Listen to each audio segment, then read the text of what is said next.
Good evening, and thank you so much for joining me for this WNCT Now Evening News Update. I'm Emily Severidge, live in the WNCT Digital Studio. Let's go ahead and get right into some top and trending stories before our nightly newscasts. Beginning tomorrow, President Biden is expected to start rolling out executive actions regulating guns.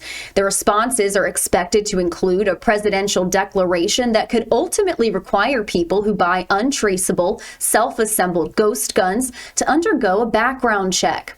The measure is one of several the administration is working on to limit the gun violence in our country. There have been over 100 mass shootings in the U.S. in 2021 alone, 2 of them within the last month. No comments have been made on which policies President Biden will sign. You can stay with WNCT as those legislative decisions will be made over the next couple of days.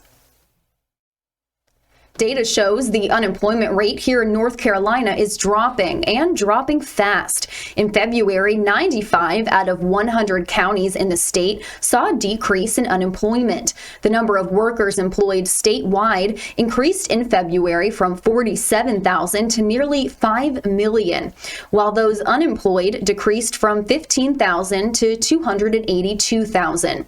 Statewide, the unemployment rate was at 5.6%.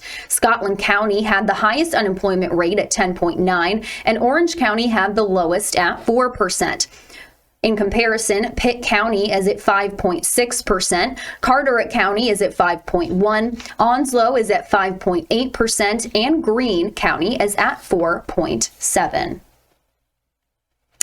Well, we are learning new details about 2 men on the terrorism watch list that were recently arrested at the U.S.-Mexico border. Federal authorities say catching high-value targets like this is made even harder by the humanitarian crisis at the border.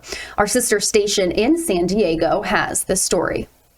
The Department of Homeland Security has announced the arrest of 2 Yemeni nationals, both failing on their separate attempts to sneak into the United States. On January 29th, a 33-year-old man was arrested just 10 yards across the Mexico-Calexico border.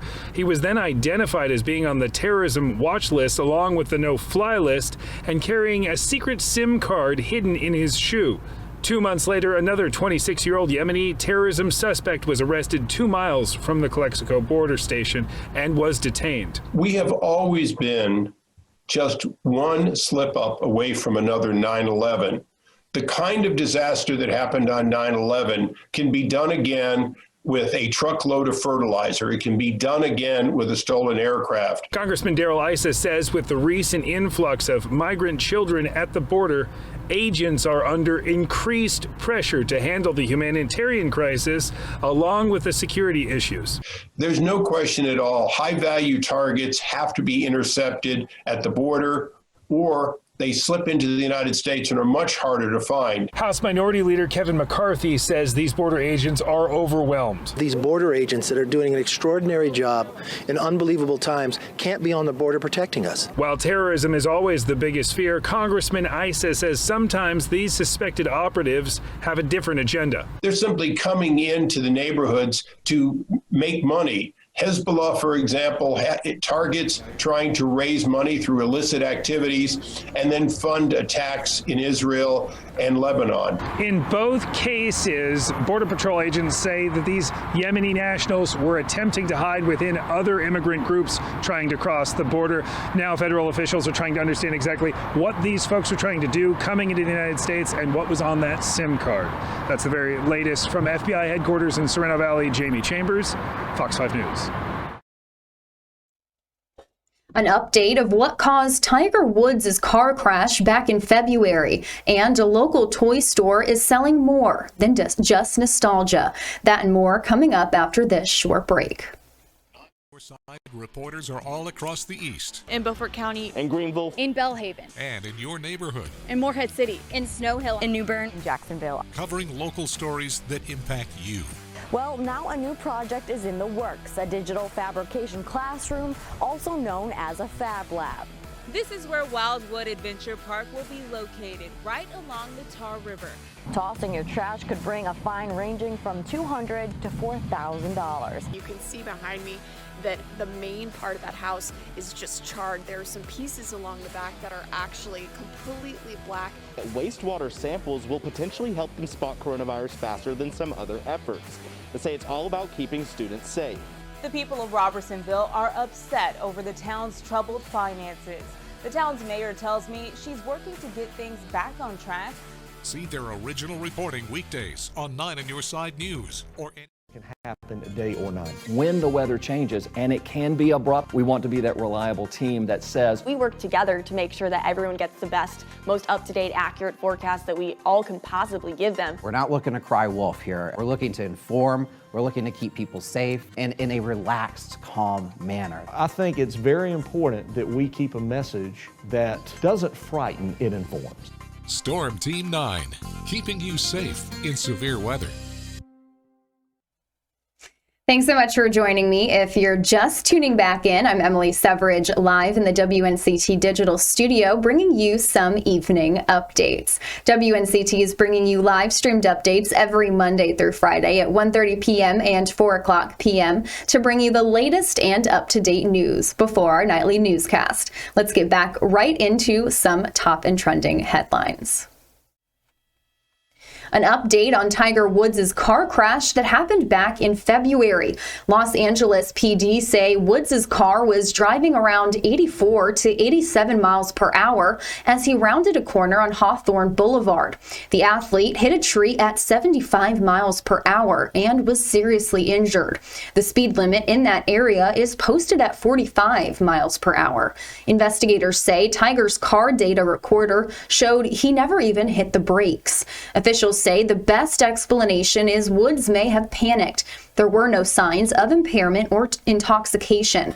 Documents show that Woods told deputies he did not know how the crash occurred and did not remember driving. A family in Fresno, California is suing after a man died in a taco eating contest. Our sister station in Fresno has this story. People say that all the time. Well, he knew what he was getting into. Well, clearly he didn't. Attorney Martine Telesnik represents 18-year-old Marshall Hutchings, the son of Dana Hutchings. They're just advising that EMT is with the patient. The man who died after choking on tacos during an amateur taco eating contest organized by the Fresno Grizzlies in August of 2019.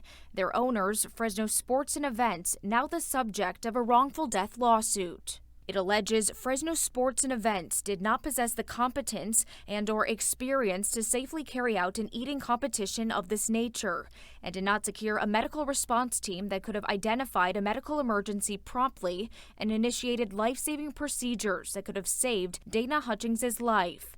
It also claims the organizers didn't fully disclose the risks of their taco eating contest. Therefore, Hutchings didn't understand the risk he was accepting. And if you just don't know all of the pitfalls, how can you actually be consenting and participating freely and voluntarily? I think that that's a risk that unfortunately resulted in major loss to Marshall.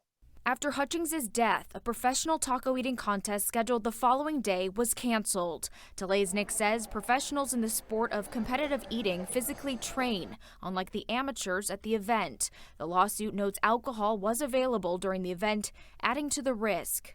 His son now seeking an undisclosed monetary compensation for his father's death. The only way you can potentially compensate somebody for the loss of a loved one, and it's not a very good compensation in this big picture. However, that is one of the only ways that it can be achieved. Fresno Sports and Events declined to comment on the lawsuit. Kirsten Mitchell, KC24, local news that matters. A North Carolina man has been collecting vintage toys for years, and now he's selling them. This is Red Genesis Vintage Toy Store. It's in Gastonia. The owner, Brandon Red Ross, says it was initially all for him, but if you're nostalgic for some classic collectibles, you may want to stop in. The Red Genesis Vintage Store isn't the only stop for childhood collectibles. Just down the road, Collector's World also sells vintage items like sports cards, old signs, comic books, and more. Again, that is in Gastonia, right here in North Carolina. Well, that's going to wrap up this WNCT Now Evening News Update. Of course, we have more news coming up for you tonight on our broadcasts at 5, 6, 10, and 11. So be sure to stay tuned for those, for all of the latest stories happening nationwide and here in the East. Thank you so much for watching and have a wonderful rest of your Wednesday.